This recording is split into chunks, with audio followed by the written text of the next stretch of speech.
কাশ্মীরে সাম্প্রতিক উত্তেজনার প্রেক্ষাপটে এবার চীনকেও সতর্ক করল ভারত। অরুণাচল প্রদেশের নাম পরিবর্তনে চীনের উদ্যোগকে নিরর্থক ও অযৌক্তিক উল্লেখ করে কড়া প্রতিক্রিয়া জানিয়েছে নয়াদিল্লি। মঙ্গলবার ভারতের পররাষ্ট্র মন্ত্রণালয়ের মুখপাত্র রণধীর জয়সওয়াল রাজধানী নয়াদিল্লিতে আয়োজিত এক প্রেস ব্রিফিংয়ে বলেন, চীন অরুণাচল প্রদেশের নতুন নামকরণের জন্য যে নিরর্থক প্রচেষ্টা চালিয়ে যাচ্ছে তা থেকে বেইজিংকে বিরত থাকার আহ্বান জানাচ্ছে ভারত। পররাষ্ট্র মন্ত্রণালয়ের পক্ষ থেকে দেয়া বিবৃতিতে জানানো হয়, আমাদের নীতিগত অবস্থানের সঙ্গে সামঞ্জস্য রেখে আমরা চীনের এই প্রচেষ্টাকে স্পষ্টভাবে প্রত্যাখ্যান করছি। কেবল সৃজনশীল নাম দিয়ে অনস্বীকার্য বাস্তবতাকে পরিবর্তন করা যায় না। অরুণাচল প্রদেশ ভারতের একটি অবিচ্ছেদ্য অংশ ছিল, আছে এবং সবসময় থাকবে।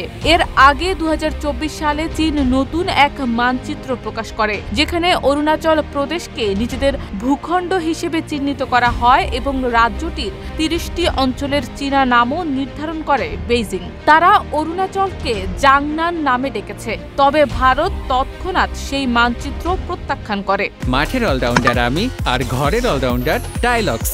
টাইলক্স টয়লেট ক্লিনার, ক্লিন মানেই টাইলক্স। চীনের দাবি, অরুণাচল প্রদেশ মূলত তিব্বতের দক্ষিণ অংশ।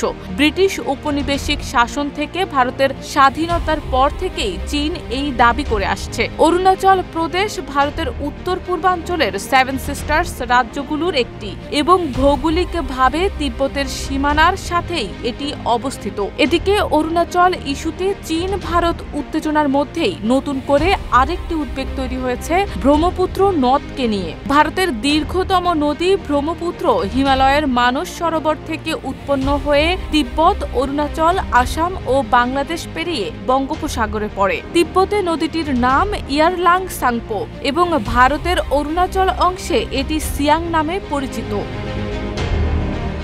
চীন সম্প্রতি এই নদীর তিব্বত অংশে বিশ্বের সবচেয়ে বড় জলবিদ্যুৎ প্রকল্প নির্মাণের ঘোষণা দিয়েছে। বিশ্লেষকদের মতে প্রকল্পটি বাস্তবায়িত হলে ভারতের নদ নদী ও জলসম্পদের উপর এর গুরুতর প্রভাব পড়বে। বিজেপির অরুণাচল শাখার সভাপতি ও লোকসভার সদস্য তাপির গাও এই প্রকল্পকে ওয়াটার বোম বলে আখ্যায়িত করেছেন। এই প্রেক্ষাপটে অরুণাচলকে ঘিরে চীন ও ভারতের মধ্যকার ভূ রাজনৈতিক উত্তেজনা আরও ঘনীভূত হয়েছে। বিশেষজ্ঞরা বলছেন, কাশ্মীর ও অরুণাচল দুই ফ্রন্টেই একযোগে চাপ তৈরি করতে চাইছে চীন ও পাকিস্তান।